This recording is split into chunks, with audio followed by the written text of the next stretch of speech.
Welcome back to another edition of Skipping Class. If you don't know who we are by now, I'm not sure what you're doing. This is Ian, I'm Jasmine, and this is my boy Kelvin. We're going to jump right into it this evening. The first thing we're going to talk about is track. Did you guys know that track completely dominated in rep for MSSU? What are you guys' feelings on track, and what do you think they can do to keep this repetitive, I guess, winning streak that they're on? What do you think they can do? Well, they had a great weekend at the MIAA championships, just across the board, male team, female team. It just seemed like everybody was on, just running in perfect continuity. So you obviously had Melanie Bauer, you had Emily Harris, you had all the usual suspects, if you will, really dominating their events. But the person that stands out most to me is Jace. Increasing his high point. Standing as far as the nation goes, and then obviously getting the High Point Award. I'm sorry for actually winning the event there. So just performed across the board. Every single event was just in the top of everything. So it's just mind blowing to see a person who's we talked about a story in one of our previous episodes, just come back from so much, had really a devastating injury, and has just put in so much work to be the guy. So moving forward with him and his leadership. And that's kind of a common trend that I see all around this team, is that it looks like all the people that are supposed to be good, all the people that they were going to rely on, are really just coming out in spades at this particular time and performing like they should, leading by example. So as far as all the people that are going to nationals, I see the sky's the limit, especially with Kiprop and a couple people in key positions that are just going to be hard to beat by anybody. So. Well, I've spoken to this several times, and we've kind of viewed it across the head plenty of times. Their ability, Coach Shad and Vavras, their ability to recruit and bring in great talent. Speaking of JC, a phenomenal athlete, probably the best track and field athlete, in the conference. To bring home the High Point Award, which is the third straight year Missouri Southern has done it. Yeah, Fraley, back-to-back times. So, I think that speaks high value. He's a really good athlete. He spoke to his trial and tribulations. He's been through a lot just to come back and be the best, arguably the best in conference. For the ladies, they continue to do it. Again, they've had problems over the last 2 years just within the roster, regardless being short of, or not short, but having less numbers. They're out there performing, and that's what they do. Shadi and Bavra have done great. They've been able to motivate these athletes, and they've dominated in PSU all season. I think they've traveled to PSU 4 times in the facility, and they've made it home almost. And I think that speaks high definition as far as a rivalry. When you can go to your rival's place and you dominate, you win events, Take it over. This is our building, and they outpaced or did better than PSU. We finished third in conference standing. So one of the more consistent programs we have here at track and field. They're great. I expect great things for the individual athletes and nationals, and they're going to do big things. Yeah, I'm excited. I totally agree. Well, congratulations to our track and field athletes. Sure. You guys are doing it. I wish we had a team, us three. Pass the baton. I might be the leg, the last of it. You're the slowest. That's all right. Let's kick it over to baseball. Our baseball team went 2-1 on the field this weekend. What could they have done better to take that one loss that they failed to get? Well, I'll start this one. I think that loss was a blessing. Now the monkey's off the back. As good as they are, ranked number 10 in the country, it's off the back. You got a loss on your record. Now you got a blemish. Now go out there and continue to play baseball. I contribute that loss, or I can't even contribute it. A conference opponent came to town. Yeah. They beat up on these 3 or 4 non-conference opponents. The conference team, a team they're familiar with them also, came in and beat them down 16-2. So, and that's what they've been doing to these non-conference opponents. So I'm pretty sure, in a loss like that, it's easy to forget. A nice little blowout like that is easy to forget rather than a 4-3 walk-off. Right. So I'm pretty sure they forgot about that. They bounced back with 2 victories and won a series. So they're doing their job. You win series, you win ball games. Great hitting. These guys can hit with the best of them. They're big time. Yeah, they're toward the top of the conference in the 2 key things when you talk about hitting and when you talk about pitching. They're 6th in hitting and then 4th in pitching. when I go out there and I watch them, I see a team that's talented all the way across the board. But there's a few key positions that I don't feel like guys are really performing quite yet. Right. And I think we could talk about him over and over, but this was the dude last year, the gold standard, and Chris Hoffman just doesn't seem like he's his former self, which is kind of weird to me when I look up everything that he did in JUCO and even in high school. This dude has just been a stud, and it seems like he's kind of struggling his way through things right now. So obviously they're winning ball games. It's not a big deal. People are picking him up, but that just speaks volumes to maybe where they could be in the future when this guy really starts clicking, because I feel like it's just a matter of time. Yeah. So when he gets his stuff together at the plate, I mean, he plays a good outfield, and actually he pitches on occasion, pitched over the weekend. You know, he brings a lot to the table. So you get him rolling along with all these other guys. I mean, they're going to be a force to be reckoned with. You know, they take this first loss. It's a real just punch to the gut, slap to the face. I think it kind of got these guys motivated a little bit. And when we were out there, you watch these games, Lindenwood's going to be a team that they're going to have to deal with throughout this year. This other team, Lindenwood's a squad. They're a good group of dudes. So to be able to take, you know, 2 out of those 3 games, especially after the way they lost that opening one. I think it speaks volumes about how much they have, you know, that intestinal fortitude you hear about. Want to see these guys fight back and prove why they are the dudes on the field that deserve to be there, why they're defending champions, and why that they think they can make that next stride and really, you know, make an impact in the tournament following the tournament, if you will. Yeah, So, and to the team, and Chris Hoffman, he started the season off in a small slump, but to the roster, there's talent throughout this roster. Sure. You know, all 11 or 9 positions. They're hitting, they're fielding, they're doing a great job. They picked them up. So when he does get hot, watch out in my AA. Oh yeah. They started the season with all home games. So to lose, to take, I think, 10-1 in overall, 10-1. So 10 out of 11 to start the season at home. That's great. So now they hit the road finally. Yeah, getting on And the bus. that'd be a true test right there, just to be on the road for the first time with Sure. high expectations. So Yeah, we'll see what happens then. they're That's great. the big one. It's going to be a fun season for those guys. We should expect big things. Right. Okay. So with that saying, I talked to Cody Smith. He's in one of my classes, and he was telling me that loss really didn't affect them. He said it was just kind of one of those things that he blew over. So with that being said, who do you guys think is like not the weakest player on the team, but a player that really needs some improving?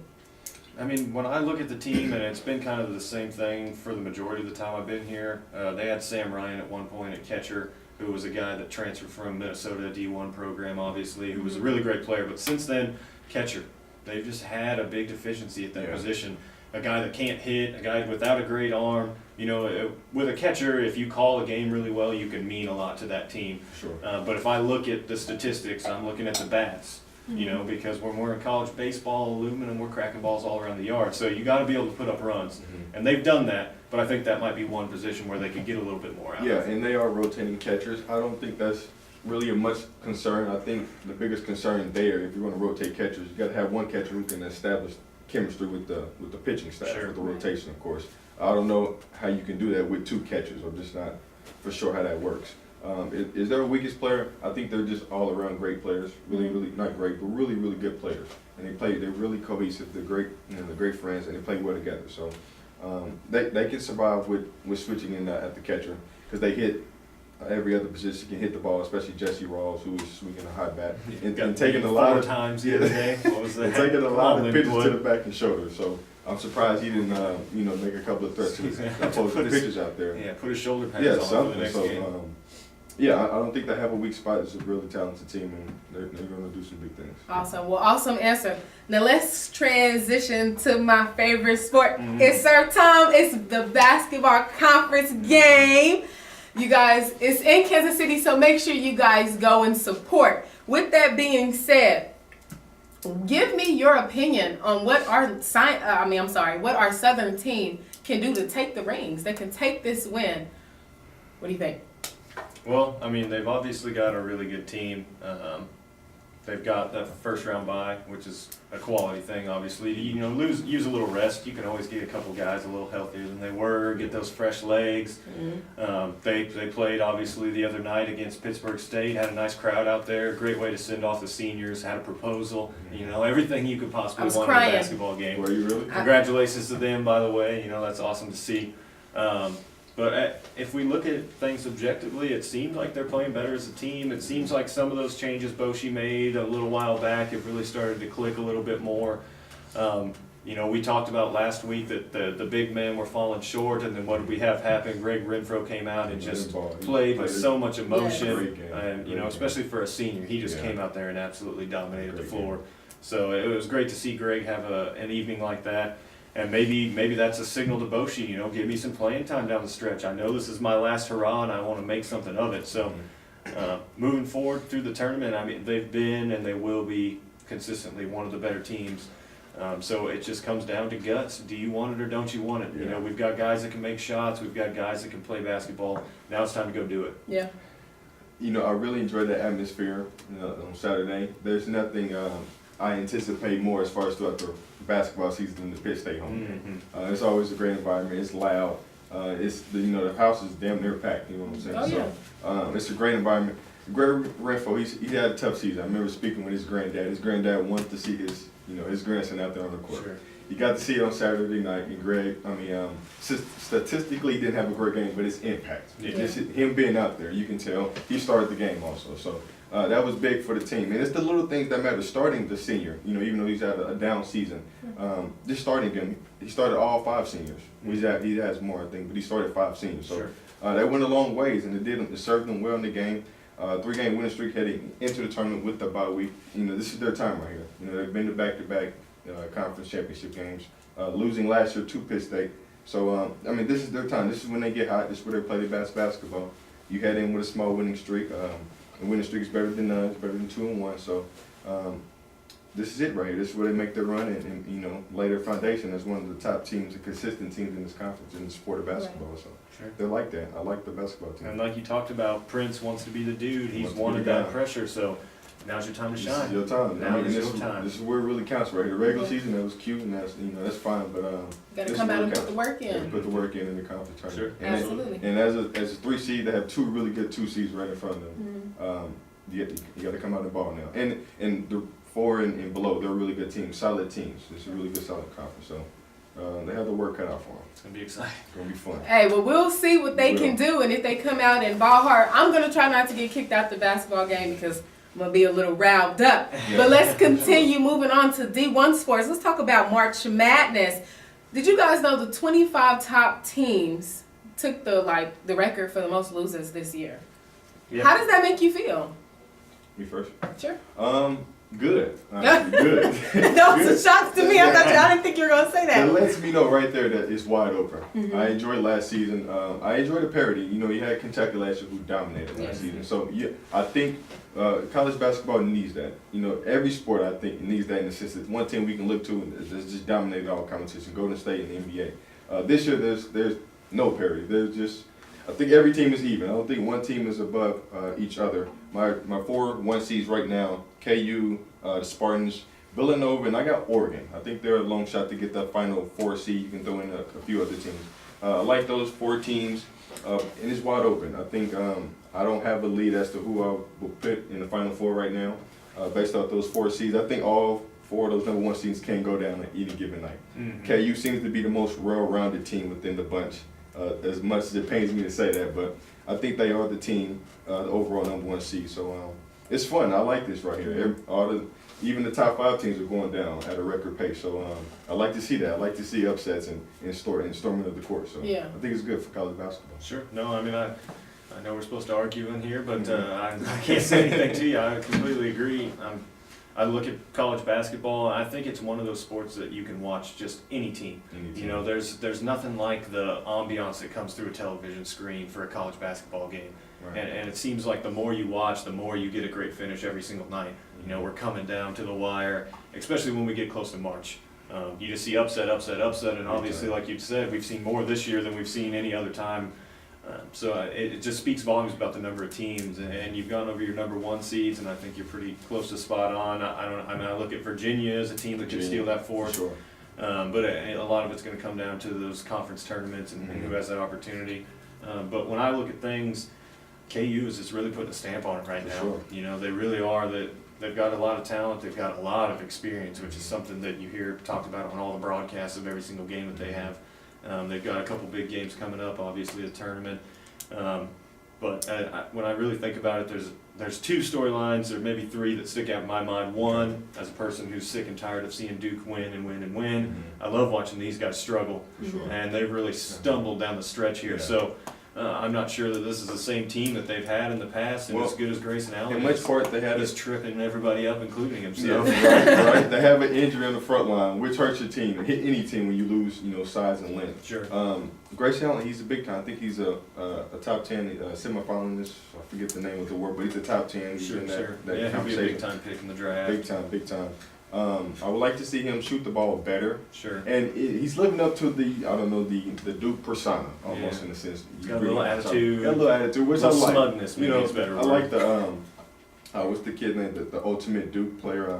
Starts with JJ the Redick or Not Reddick. The old school. Hit the final shot, the little turnaround shot. oh Leitner. Leitner, Christian Leitner. I love. He's living up to that. He's not as big as Leitner. He's not that official of a Dookie, but I love him. Trip up everybody. Trip up everybody at ACC.